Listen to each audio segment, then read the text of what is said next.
Peace and blessings, family. It's your brother Hakeem, and I'm here to read y'all the book called How to Eat to Live by Elijah Muhammad. And the chapter is called The Pig, Swine. I think we have said enough about the poisonous animal in Arabic khanzir.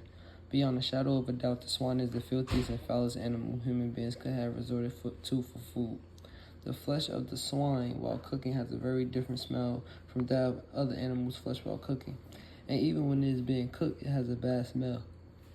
Worms and insects take to its flesh while in the former's curing stage faster than to any other animal's flesh. And in a few days it is full of worms. In many cases, the eater of the flesh becomes nauseated when the flesh is being cooked in the early morning. It is a divinely prohibited flesh, and God Allah has prohibited you and me, my brothers and sisters of the black nation, from eating it or even touching this dead carcass. Please, for our health's sake, stop eating it. For our beauty's sake, stop eating it. For our obedience to God and His laws against this flesh, stop eating it. For a longer life, stop eating it. And for the sake of modesty, stop eating it.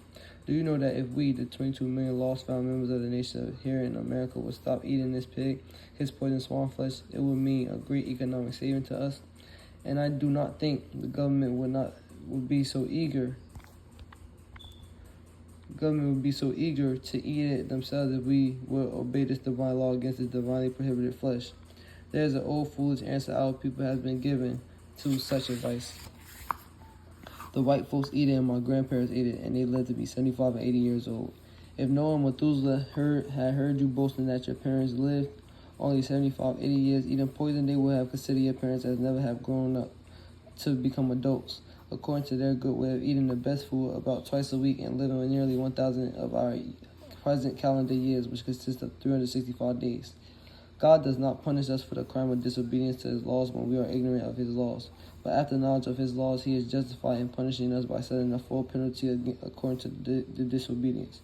As I have previously said in this book, most vegetables that are sold in the public market are good to eat, with the exception of those the law prohibits, such as collard greens and the rough turnip salads.